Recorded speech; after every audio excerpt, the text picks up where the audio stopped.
ሰላም ጤና ይስጥልኝ የዩቲዩብ ቻናል ተከታታዮች እንዲሁም ተማሪዎች እንደምን አላችሁ? ዛሬ የአስረኛ ክፍል የኢኮኖሚክስ ትምህርት ዩኒት 6 ሪቪው ኩዌስችን በጋራ እንሰራለን።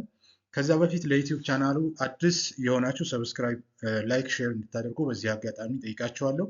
አሁን ቀጥታ ወደ ጥያቄዎቹን ወደ መስራት ነው የምንሄደው ማለት ነው። የመጀመሪያው ፓርት ሪቪው ኩዌስችን የተሰጣችሁ ምዕራፍ 6 ላይ 10ኛ ክፍል የኢኮኖሚክስ ትምህርት ማለት ነው። ፓርት 1 ትሩ ፎርስ ነው የተሰጣችሁ። ጥያቄዎቹን እናንብብና መልሶቹን እናንተ ትሰራላችሁ። ከዛ ከሰራችሁ በኋላ መልሶቹን ደግሞ በጋራ እናረጋግጣለን ማለት ነው። ስለዚህ የመጀመሪያው ጥያቄ one of the source of economic growth in discovery of new factor of production ነው የሚለው። የኢኮኖሚክ ግሮዝ ሶርስ ኒው ፋክተር ኦፍ ፕሮዳክሽን ዲስከቨር በማድረግ ነው የሚል ጥያቄ ነው። ሁለተኛው there are no productivity difference there factor of production between countries of the world በዓለም ያሉ ሀገራት ማለት ነው የምርታማነት ልዩነት ከፋክተር ኦፍ ፕሮዳክሽን ጋር በተያያዘ መንገድ ልዩነት የለም የሚል ነው። ሶስተኛ the business cycle is a regular fluctuation in the actual real GDP of the country around the potential real GDP የሚል ነው። አራተኛው እና የመጨረሻው ኢትዮጵያ is one of the developed countries of the world የሚል ጥያቄ ነው ማለት ነው። ስለዚህ ከአንድ እስከ አራት የተሰጡትን ትሩ ፎርስ እናንተ እስኪ ጻፉና በ30 ሰከንድ ውስጥ ቀጥሎ መልሱን በጋራ እናያለን ማለት ነው።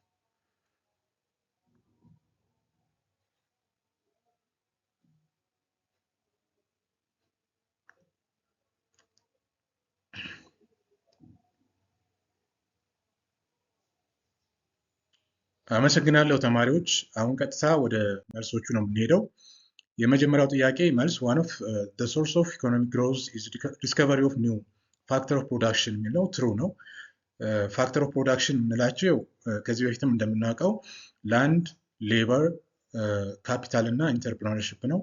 እነዚህን ሪክሬት በማድረግ እና ኦርጋናይዝ በማድረግ እንደገና ማለት ነው ኢኮኖሚክ ግሮዝን ማፍጠን ወይም ማሳደግ ይቻላል የሚለው እንድትይዙ ያስችላል ማለት ነው።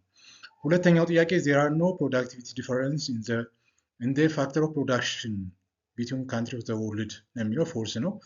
ምክንያቱም ዲቱ ቴክኖሎጂ፣ ሂውማን ካፒታል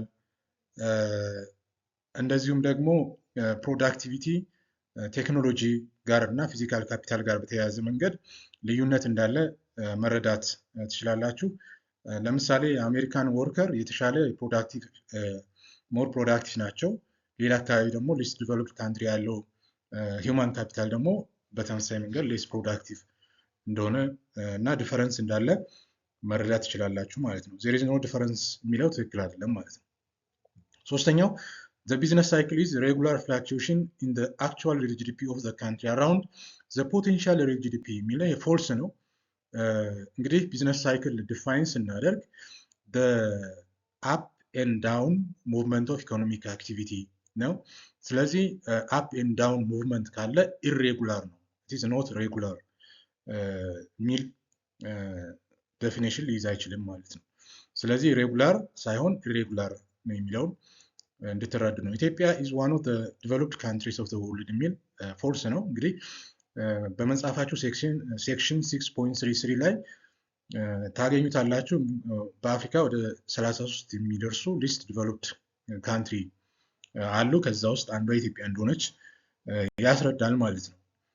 እንግዲህ ተማሪዎች ፓርት 1 ላይ የተሰጠውን ትሩ ፎርስ በዚህ መንገድ ለማዘጋጀት ጥረት አድርገናል። ቀጣይ ደግሞ ፓርቱን እንመለከታለን ማለት ነው። ፓርቱ ቹዝ ነው የተሰጠው።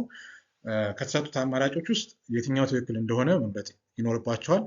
አንደኛው ጥያቄ one of the following is not macro economic variables which one ይላል። ከሚከተሉት ውስጥ የማክሮ ኢኮኖሚክ ቫሪያብል ያልሆነ የትኛው ነው? ኤክስፖርት፣ አንኤምፕሎይመንት፣ ኢንፍሌሽን፣ ዩቲሊቲ ይላል። ስለዚህ የትኛው እንደሆነ መምረጥ ትችላላችሁ ማለት ነው። ሁለተኛው ጎልስ ኦፍ ገቨርንመንት ኢንክሉድስ ኦል ኦፍ ዘ ፎሎዊንግ ኤክሴፕት ዋን ይላል። የገቨርንመንት የመንግስት ግብ የሆኑት የትኞቹ ናቸው ነው?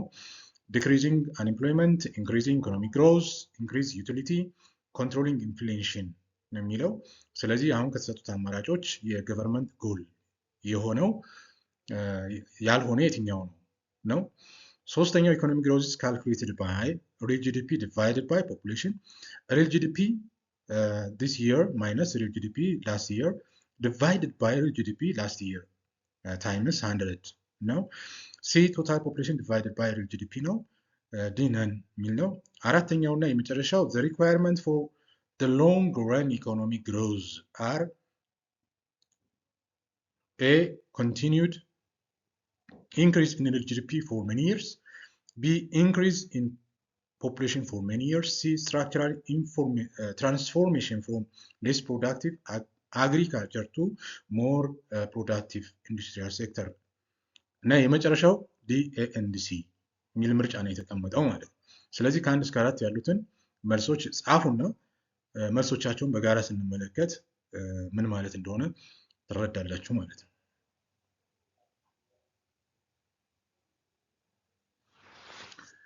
አመሰግናለሁ። አሁን ትክክለኛ መልስ እንደጻፋችሁ ተስፋ አደርጋለሁ። የመጀመሪያው ጥያቄ እንግዲህ የማክሮ ኢኮኖሚክ ቫሪያብል ያልሆነው ዩቲሊቲ ነው። ሌሎቹ የከረንት አካውንት ባላንስ የምንለው የኤክስፖርት፣ ኢንፍሌሽን፣ ኢኮኖሚክ ግሮዝ ኤንድ አንኤምፕሎይመንት እነዚህ ማክሮ ኢኮኖሚክ ቫሪያብል ናቸው። ዩቲሊቲ የማክሮ ኢኮኖሚክ ቫሪያብል አይደለም። ስለዚህ ማይክሮ ኢኮኖሚክ ኮንሴፕት ነው። ይህንን ስለ referring to satisfaction consumer gets from consuming a good or service ጋር የተያዘ ማለት ነው። ሁለተኛው goals of government include all of the following except one ነው increasing utility ነው። የማክሮ ኢኮኖሚክ ጎል የምንላቸው increase economic growth, reduce unemployment, stable price ወይም controlling inflation ጋር የተያዙ ናቸው። ኢንክሪዚንግ ዩቲሊቲ አሁንም የማክሮ ኢኮኖሚክ ኮንሰርን ሳይሆን የማይክሮ ኢኮኖሚክ እንደሆነ መረዳት ይጠበቅባቸዋል ማለት ነው። ኢኮኖሚክ ግሮዝ ኢዝ ካልኩሌትድ ባይ የሚለው አንሰር ቢ ነው። ሪል ጂዲፒ this time this year minus real GDP last year divided by real GDP last year times 100% የሚል ይሆናል ማለት ነው። እንግዲህ አራተኛው እና የመጨረሻው the requirement for the long run economic growth A and C ነው የሚሆነው። ይሄ associated with structural changes in the economy or a sustained increase in per capita income ልንል እንችላለን ማለት ነው። እንግዲህ ተማሪዎች ምርጫ ላይ ፓርቱ ማለት ነው መልሶቻቸውን በዚህ መንገድ መረዳት ትችላላችሁ። ቀጣይ ፓርት 3 fill in the blank space with appropriate words for the following question የሚል 4 ጥያቄ ተሰጥቷቸዋል። ስለዚህ ክፍት ቦታዎችን በሚገባ መሙላት ይጠበቅባቸዋል ማለት ነው። አንደኛው ጥያቄ GDP of a country is a dash value of all dash goods and service produced dash in the dash year። ስለዚህ GDPን ዲፋይን ስናደርግ ዋና መሰረታዊ የሆኑ 4 ጉዳዮች አሉ። እነዛን በሚገባ ማወቅ ይኖርባቸዋል። ሁለተኛው current account surplus is when blank or dash exceeds dash of a country። ሶስተኛ there are dash numbers of least developed countries in the world out of which is in Africa dash in Asia and dash according to the 2010 United Nations classification of low income countries። አራተኛውና የመጨረሻው የቢዝነስ ሳይክል which is blank during expansion and blank during recession የሚል ነው። እነዚህን ቃላቶች አሁን ክፍት ቦታው ላይ በሚገባ መሙላት ይጠበቅባቸዋል።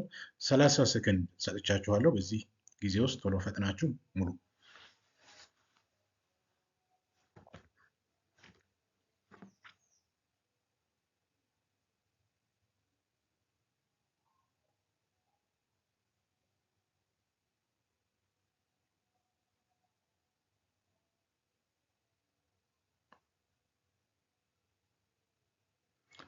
አመሰግናለሁ። ትክክለኛ መልስ እንደመለሳችሁ ተስፋ አደርጋለሁኝ። መልሶቻቸውን እንመልከት። የመጀመሪያው ጥያቄ ላይ እንግዲህ ማርኬት ፋይናል ዊዝን ጊቭን ኦር ከረንት ማለት እንችላለን።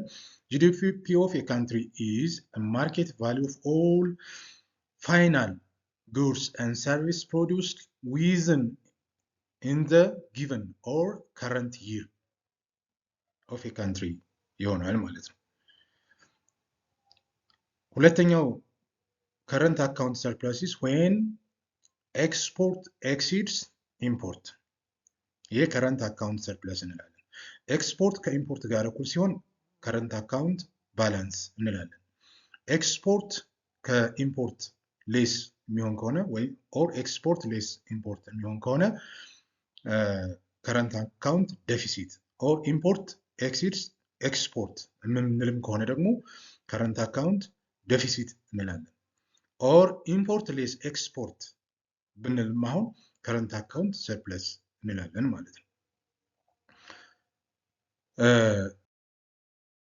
ሶስተኛው ጥያቄ there are 49 numbers of least developed countries in the world out of which is 33 in Africa, 15 in Asia and Haiti according to 2010 United classification of the low income countries የሚለውን በዚህ መንገድ መመለስ ትችላላችሁ። የመጨረሻ የቢዝነስ ሳይክል ሬጅስ ኢትስ blank during expansion and blank during recession የሚል ነው። ለዚህ ትክክለኛው መልስ ሊሆን የሚችለው ምንድነው? ፒክ ኤንድ ትራፍ ነው። ቢዝነስ ሳይክል ሪችስ ፒክ during expansion and trough during recession እንላለን ማለት ነው። during expansion property or boom the economy reaches its highest point which is called peak. during recession depreciation or slump the economy is lowest point which is known as or which is called the trough እንላለን ማለት ነው። እንግዲህ ተማሪዎች ዩኒት 6 ላይ የ10ኛ ክፍል ኢኮኖሚክስ ትምህርት ሪቪው ኩዌስችን ዊዝ አንሰር ይህን ነው የሚመስለው። እናንተ ደግሞ ቪዲዮውን ደጋግማችሁ በመመልከት የተሻለ ግንዛቤ ማሳደግ ትችላላችሁ። ለዛሬ ስላዳመጣችሁኝ እጅግ አድርጌ አመሰግናለሁ።